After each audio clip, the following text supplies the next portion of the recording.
I now invite our next dignitary, the Honorable Joseph Parry, who served as Premier of Nevis during the period 11th of July 2006 to the 23rd of January 2013.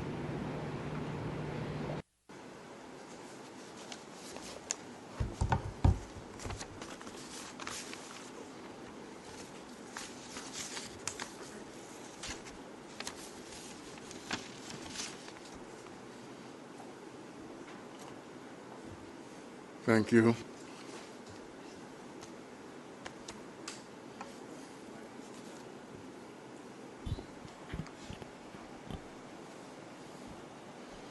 Mr. President, I thank you for this opportunity to make brief remarks this morning in this Honorable House. Permit me to accept the protocol as being acknowledged, but I dare say it is my duty to address the Deputy Governor General and Mr. Liebert, to address the Honorable Dr. Kennedy Simmons, Right Honorable Dr. Kennedy Simmons, past Prime Minister, the Right Honorable Denzel Douglas, the present Prime Minister, Dr. Timothy Harris, past Premier, the Honorable Vance Amory, and the present Premier, the Honorable Mark Brantley. Ladies and gentlemen, other honorable members. Let me first apologize for a phone that I seem not to have control over. My intention was to show a picture of the Christina sailing, which was sent to me in the early hours of this morning. I have very vivid memories of sailing on Christina. The Honorable Vance Amory referred to our days as schoolboys, when it seemed nobody wanted us to be on any boat, because it was not only the Christina, but I remember a Desmond sergeant used to knock us about when we tried to take a ride over on Friday afternoon on Monday mornings. But believe me, those were boyhood days taken in good stride, and I have very pleasant memories of them. I want to bring our minds back briefly to Nevis back in 1970. Many persons who are here who are under 50 will have no knowledge of what 1970 was like on Nevis. We were an agrarian society with very bad roads, poor electricity, an antiquated telephone system, and hardly any running water. Can you remember that? A small runway with no lights for night landing. And I would not say hundreds, but many, many hucksters traveling between St. Kitts and Nevis daily with guineps, mangoes, jellies, on a boat that had live animals. And if you were not careful, you could fall in the mess of those animals. A boat that was not really suited for human travel. Some call it a riverboat. I'm not sure what it was, but the way it behaved in the channel between St. Kitts and Nevis indicated that sometime possibly there could have been a disaster. Unfortunately, in our society in those days, you had the civil service to depend on. If you were a teacher, you could work on Nevis. If you were a civil servant, once you passed the rank of a senior officer, you had to go to St. Kitts for promotion. And so many of our people on that day were on St. Kitts and were coming home to their families for the long weekend. Earlier speakers avoided the name calling, I understood, basically because you did not want to open your wounds. But I can't help by remembering three persons who I knew were footballers and cricketers in Nevis, and who I knew very well who were coming home that day and never arrived. Sam Sweeney, the brother of Larry Richards, who was involved in acting, involved in painting, involved in football, and division of which we were proud. Orville Morton, an open bat for the island of Nevis. I think his highest score was 91. And Jim Parks, who we call Sonny Walvin as well, who was a goalkeeper and also a wicket keeper. There are many names, friends, classmates, my classmates, Mr. Amri's classmates, who never saw the end of that day. Pharaoh of Cotton Ground reminded me that on that day he lost his grandmother, a woman I knew very well. He lost his two aunts and his oldest brother. I tried to find out from him what it was like, but he was only 2.5 years old, and he really did not have a full understanding of what happened on that particular day. Families were divided forever. Families of 8 from Zion, families from Pond Hill, families from Cotton Ground, families from all over the island found themselves divided. In one instance, I understand a friend of mine said it was only a few years ago that she and her siblings were able to sleep under the same roof after so many years. I wonder if we understand the devastation of that day, the devastation that was done to families on the island of Nevis, that was done to individuals, boys and girls, men and women. Families totally destroyed. A society broken up. A society where people could not stand the pressure, the mental pressure, the psychological pressure. People who left their homes, left their jobs, and disappeared to the Virgin Islands, disappeared to Canada, to the USA, and to Puerto Rico. Can you imagine that in those days there were no psychiatrists, people not trained in psychology, so that many persons lost their minds?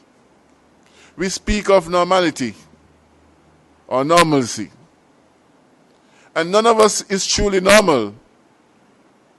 It is the point where we try to reach. Some people never were able to reach that point again. Their new normal was totally different, a denial of what happened, a denial of existence, to live in a world of their own. That is what happened to us. So it is no wonder then, Mr. President, there are people who still suffer from the trauma. There are people who still have nightmares. There are people who have frightened memories. I cannot pretend that I'm one of those.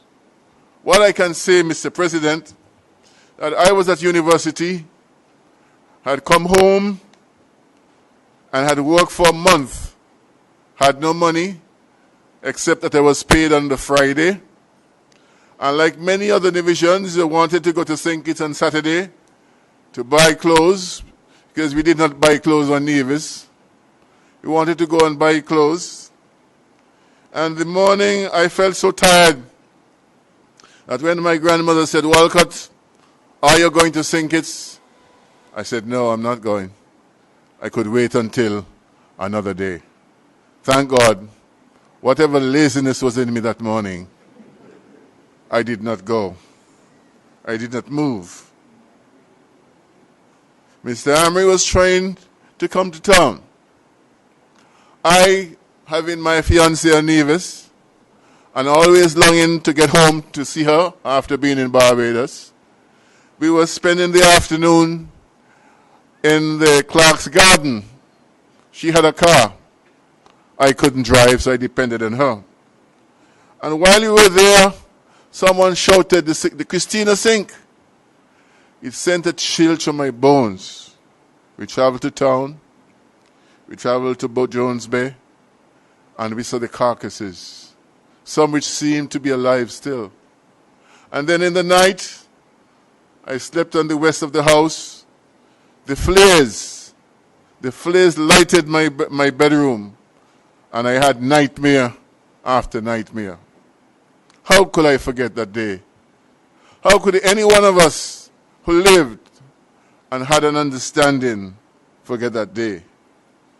It was a day that was a total disaster to the people of Nevis. But I want to make a point. It is said that out of the darkest night comes a new morning, comes a new dawn, and the brightly shining sun. And I have been very proud, and I thought today that I should speak to the people of Nevis and to tell them of that renaissance, that new spring, that new birth that came out of the sinking of the Christina, that would cause me to say that all those persons, 232, 233, 240, whatever the number, because I think there were more people on that boat than we know, whatever the number that they died, a ghastly death, but they did not die in vain. In a matter of months came the Nevis Reformation Party. By the October, it was formed out of the cry of the people of Nevis, because they did not want to have another Christina. They wanted to have their own representation on the island of Nevis. Imagine in those days, if you wanted a birth certificate, that you had to go to St. Kitts for it. Maybe one of those persons who drowned only went for a birth certificate. Imagine all those little things that had to be done. And so the people of Nevis decided no more. No more. They wanted to have a government of their own. In fact, some people went so far as to ask to have a government that was directly related to the government in England. A total secession from the island of St. Kitts. I am only recounting. I am not proposing. Those were those days. And so we have to remember that out of disaster comes hope. There's always hope once there's mankind. And people who are willing to work together, to unite together for a common cause. Out of that came the NEDAX group, led by Calvin Howell, a group of young Nevisians who practiced the dance, drama, music, a band. And then in 1974 came Culturama. Culturama has its links with the disaster of the Christina. Not many people may realize that.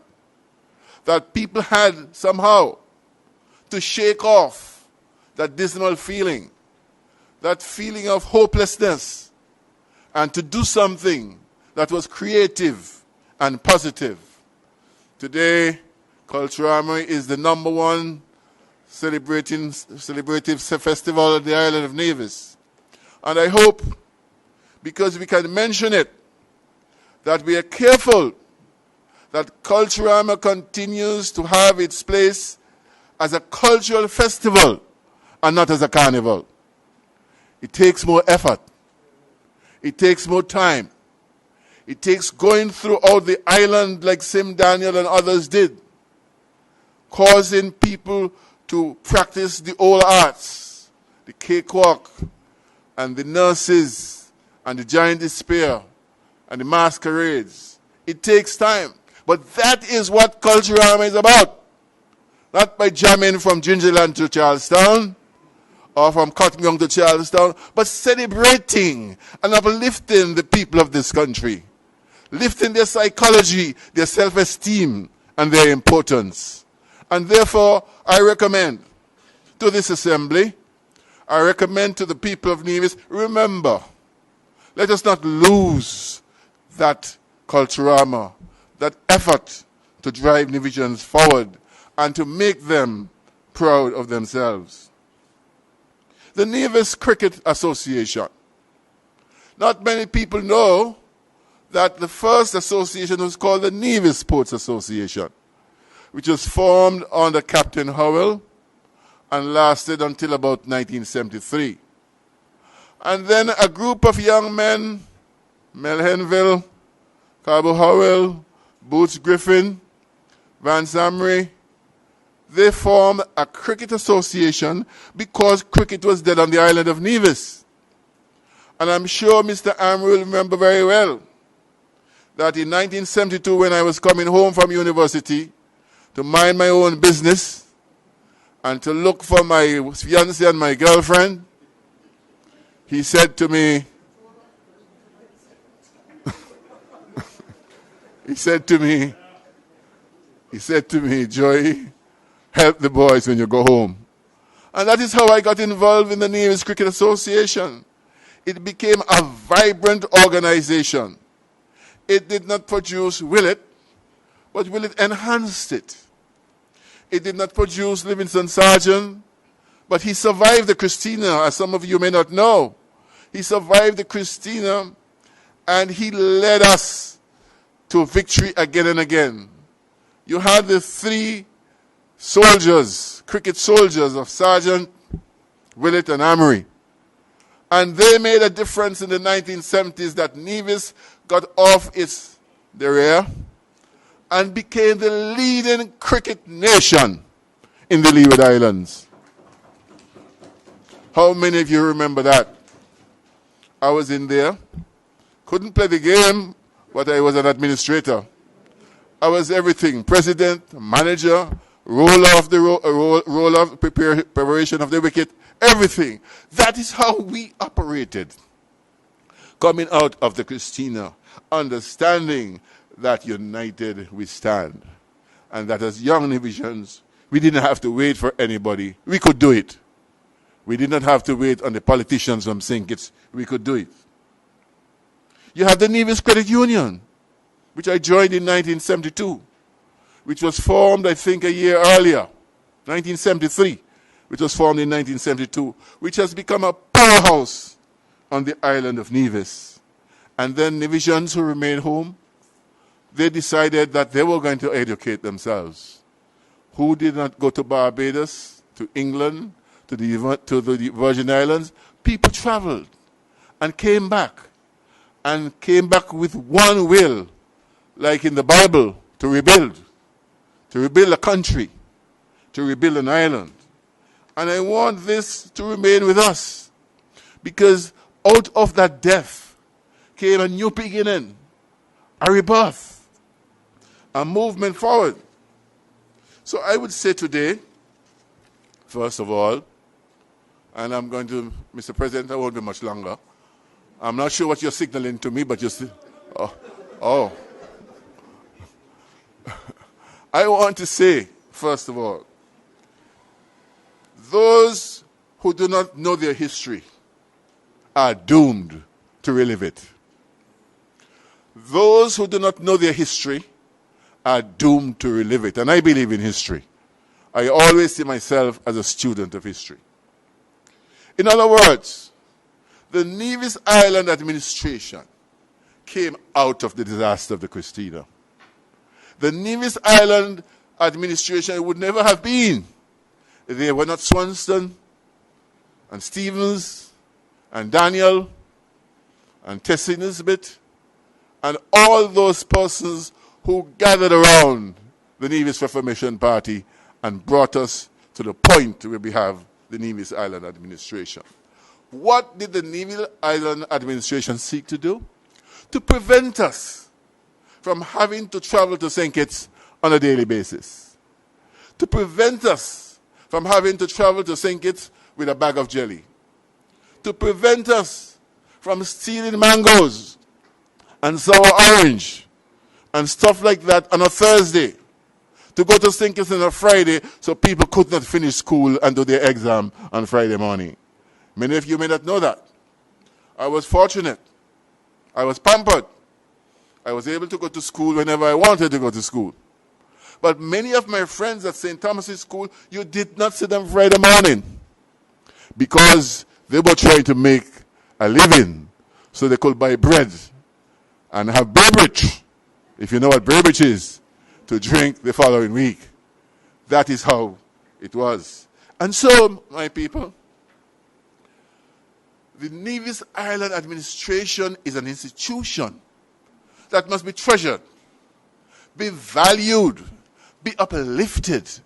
The Nevis Island administration must carry out the functions that those dead people wanted to see. Remember, every time you step in parliament, every time you step in cabinet, every time you're going to address somebody on with a podium, remember those who died, teachers, students, civil servants, some of them only to buy a dress, to buy simple lingerie, who went to St. Kitts and never made it back. Do not underestimate, do not abandon your government that people fought so hard for. The next thing I would want to say, the need for people to work together. I think it was the Honorable Mr. Amory who said that the only fight was the fight against St. Kitts. Divisions were united. And I think he also said he would go no further. Well, I don't plan to go any further either. But what I have to say is this. We need to educate ourselves politically. We do not have to be enemies if we do not agree. We do not have to hate each other if we do not agree. Mark Brantley, sitting over there, we get along. We're not friends, but we get along.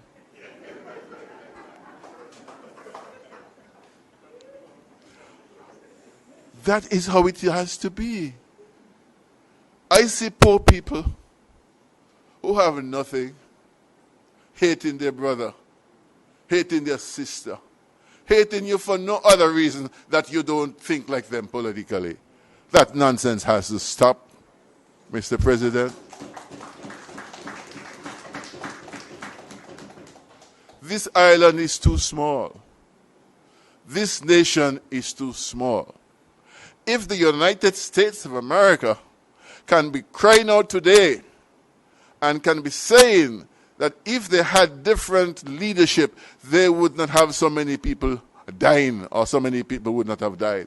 What about us in a small nation of 55,000? Or what about us in an island of 13, 14,000? Why is it we don't understand that what we do, we must do for the good of the country?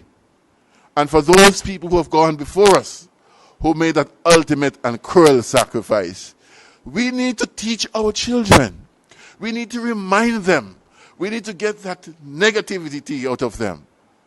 That that business, again, that one against each other, the business of like crabs in a barrel, we need to get that out of it. And if one does well, others can do well too. But you don't have to pull down the man on the top to get to the top. And that is something that we must learn. United, we stand and we move forward. I want to say that in terms of the transportation, I can identify with the transportation. I must identify with the transportation.